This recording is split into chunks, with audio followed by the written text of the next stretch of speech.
podcast Potter semua, gimana kabarnya kalian di sana? Semoga sehat-sehat terus ya. Di podcast kali ini kita kedatangan narasumber spesial nih, yaitu ada Kak Asti. Halo Kak. Gimana Kak kabarnya Kak? Alhamdulillah cukup baik ya, cukup tapi ya. Cukup baik. Oke, baik Kak.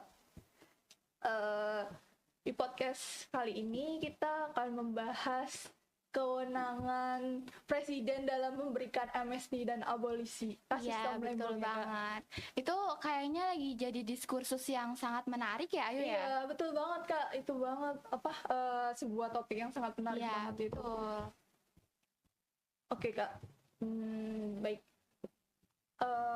Aku mau nanya nih Kak.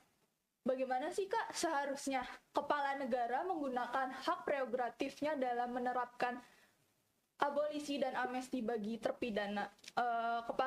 Contohnya kepala negara apa sih yang pemerintahannya yang menggunakan hak prerogatifnya dalam menerapkan abolisi dan amnesti yang dinilai oleh pakar hukum atau politik waktu zaman dulu dan zaman sekarang sebagai penerapan yang tepat Kak? Itu bagaimana? Oke, baik. Jadi kalau misalkan kita ngebicarain terkait dengan hak prerogatif presiden ya, sebetulnya kita harus tahu dulu terkait dengan konsepsi dari hak prerogatif itu sendiri gitu kan. Jadi kalau misalkan hak prerogatif itu kan sebetulnya wewenang khusus yang dimiliki oleh presiden, dan itu tuh tidak dapat diintervensi oleh lembaga lainnya gitu kan. Terus juga yang perlu di underliner di sini itu kalau misalkan hak prerogatif ini tuh bersifatnya mutlak gitu. Nah, terus kalau misalkan ditanya terkait dengan siapa sih sebetulnya bagaimana penerapannya yang tepat gitu kan. Sebetulnya kalau misalkan kita mau lihat dari pemberian amnesti ataupun abolisi atau hak prerogatif lainnya ya teman-teman, itu tuh udah banyak banget diterapin. Dan kalau misalkan kita tarik ulur ke sejarah, itu dimulai dari di mana waktu itu tuh Mesir kuno, dia tuh membebaskan, kepala negaranya itu membebaskan 30 tiran. 30 tiran itu waktu itu karena ada peperangan, terus kemudian dibebaskan dengan tujuannya itu supaya adanya upaya perdamaian gitu loh, supaya tidak ada ibaratnya kayak konflik-konflik internal terus kayak meredam gitu kan. Terus kalau misalkan di Indonesia sendiri itu sebetulnya udah diterapin sejak Orde Lama sampai pasca Orde Baru gitu. Terus yang paling sebetulnya sih ya, menurut aku pribadi ya, yang paling efektif itu ketika diterapin di masa Presiden Pak SBY gitu kan. Karena waktu itu Pak SBY itu sempat membebaskan gerakan Aceh Merdeka. Nah, tujuannya sebenarnya untuk apa? Kan kita waktu itu tahu kalau misalkan itu tuh lagi genting-gentingnya gitu ya, karena Aceh itu kan melakukan gerakan separatis yang mana ingin membebaskan diri dari Indonesia gitu kan. Terus kemudian ada tahanan politik dari gerakan Aceh Merdeka sendiri itu, terus kemudian dibebaskan oleh Pak SBY gitu kan. Tujuannya tadi untuk meredam adanya konflik-konflik internal. Terus juga bayangkan aja kalau misalkan waktu itu tidak melakukan upaya pemberian amnesti kepada gerakan Aceh Merdeka itu, gimana jadinya gitu loh. Bisa jadi ya Aceh dengan kekuatan yang semakin menjadi-jadi ingin memisahkan diri dari Indonesia gitu sih kalau misalkan menurut aku. Oke, baik Kak.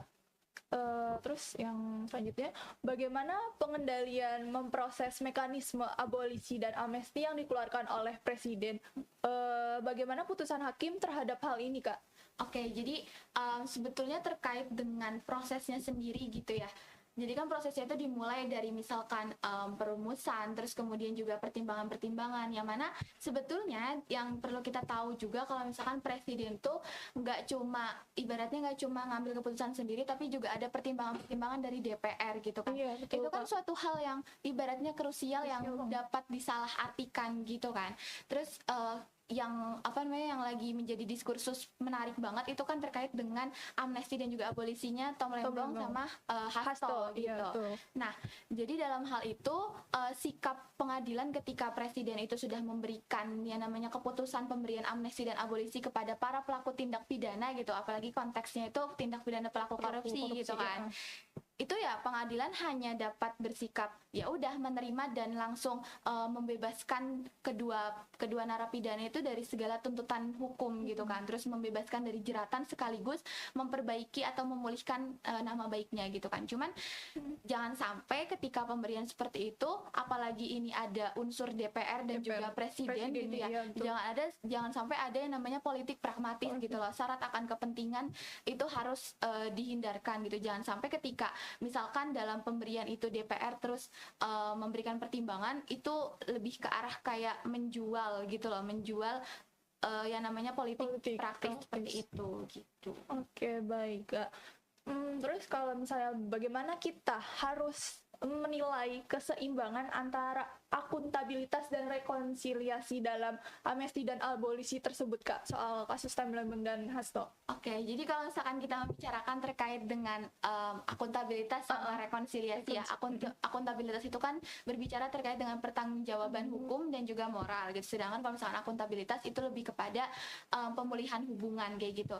Nah, ketika dalam konteksnya kasusnya Tom Lembong dan juga Hasto gitu kan, sebetulnya kita harus yang basic banget itu kayak mengapa gitu loh, mengapa kebijakan ini tuh bisa diterapkan gitu kan, apakah karena sesuai dengan marwah pemberian amnesti dan juga abolisi sesuai dengan konstitusi kita, itu kan sebenarnya udah mengatur akan hal tersebut gitu kan. Tapi di sini balik lagi gitu loh, apakah itu emang benar-benar bisa gitu loh untuk diterapkan gitu. Merugikan keuangan negara itu jelas loh, kayak suatu hal yang ibaratnya krusial banget kan. Terus juga kalau misalkan korupsi kan gak cuman keuangan negara doang, tapi juga bisa merusak kayak stabilitas ekonomi, terus juga politik, sosial kayak gitu. Apakah emang pemberian amnesti dan juga abolisi kepada para pelaku tindak pidana itu memang sudah dirasa tepat gitu. Jadi kalau misalkan membicarakan terkait dengan akuntabilitas dan juga rekonsiliasi, menurutku harus dipertimbangkan unsur mengapa kebijakan itu tuh bisa dibuat, apa pertimbangannya, terus juga melihat lagi dari skala dan juga dampaknya ketika pemberian itu diberikan gitu kepada para pelaku. Oke Kak. Bagaimana menurut Kakak transparansi proses dan penilaian kriteria legitimasi kebijakan amnesti dan abolisi? Apakah udah transparan atau belum gitu loh Kak? Oke, jadi sebetulnya kita bisa ngelihat ya kalau misalkan dalam konteksnya kasus Tom Lembong dan juga Hasto gitu.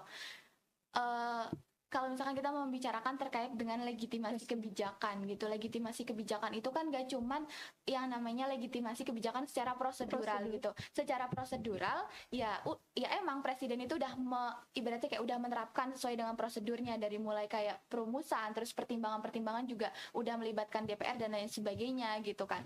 Tapi kita bisa ngelihat substansinya gitu loh. Substansi di sini apakah dalam hal pengambilan kebijakan seperti itu sudah ada public hearing gitu loh dengan stakeholder, akademisi, dengan kita sebagai mahasiswa gitu loh, yang tujuannya untuk memberikan kayak saran-saran dan masukan-masukan gitu loh. Karena kan pemberian amnesti dan juga abolisi ini ibaratnya nggak cuma untuk nggak cuma untuk pemberian secara langsung gitu kan, karena presiden bertindak kewenangannya gitu kan, enggak, tapi kayak dilihat juga dari substansinya, apakah sudah menghadirkan yang namanya keadilan substansial, nggak cuma keadilan prosedural aja, dan juga proporsionalitas gitu loh antara hak negara, kemudian hak masyarakat sama hak pelaku individual itu sendiri. Jadi kalau misalkan sejauh ini menurutku apakah udah transparan?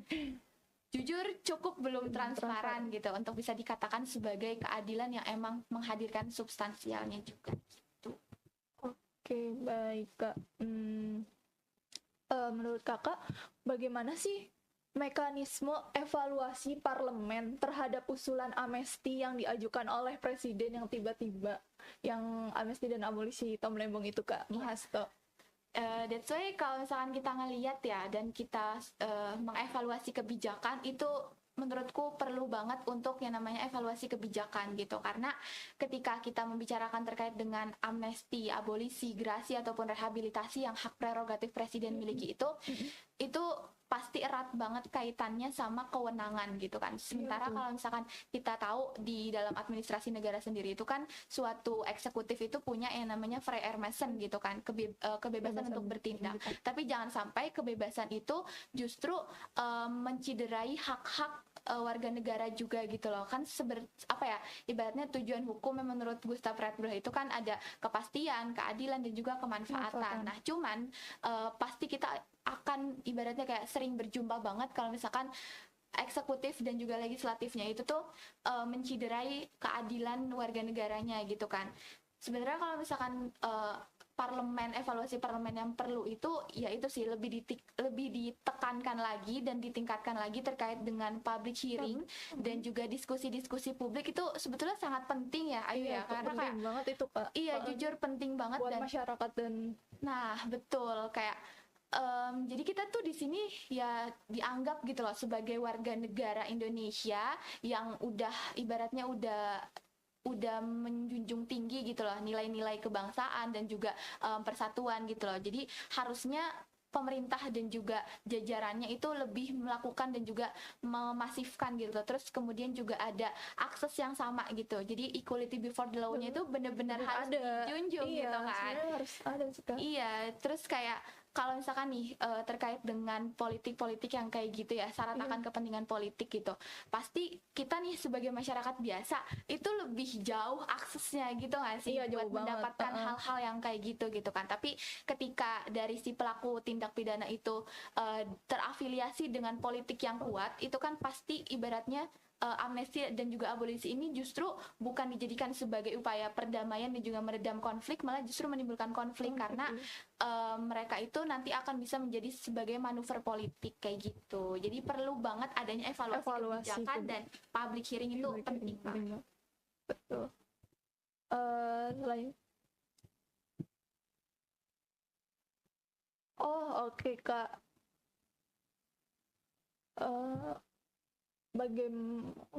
Bagaimana transparansi proses dan penilaian kriteria legitimasi kebijakan amnesti dan abolisi Kak? Oke, jadi kalau misalkan kriteria prosesnya sendiri itu ya terkait dengan amnesti dan juga abolisi yang diberikan oleh presiden sebagai ibaratnya bertindak atas wewenangnya sendiri itu, kita juga harus ngelihat pertimbangannya itu harus jelas dan juga konkret gitu loh. Artinya jangan sampai ibaratnya pragmatis politik dan juga harus mengembalikan marwahnya, karena kan sebetulnya amnesti itu diambil dari Yunani kuno gitu kan, amnestia gitu, artinya kayak ibaratnya melupakan gitu loh, melupakan ataupun menghapuskan tuntutan jeratan pidana gitu kan.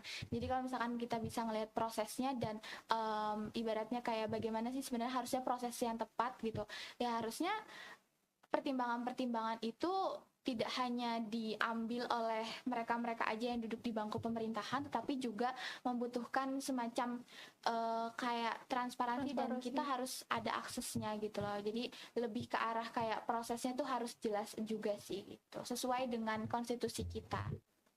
Oke, baik.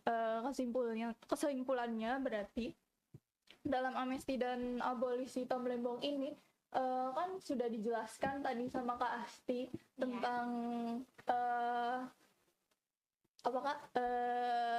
terkait dengan amnesti dan abolisi Tom Lembong, bagaimana caranya hak prerogatif presiden bisa mengeluarkan amnesti dan abolisi tersebut. Oke. Baik Kak. Oke, teman-teman Jaspotter semua, demikian pembahasan kita tentang kewenangan dalam memberikan amnesti dan abolisi kasus Tom Lembong dan Hasto. Semoga apa yang telah dibahas hari ini dapat memberikan pemahaman dan pengetahuan yang lebih mendalam terkait kewenangan presiden, hak prerogatifnya mengenai abolisi dan amnesti terhadap kasus Tom Lembong. Sebelum itu aku mau terima kasih ya Kak kepada Kak Asti sebagai narasumber kita yang sudah mau meluangkan waktunya di podcast kita kali ini. Sampai jumpa Jaspotter.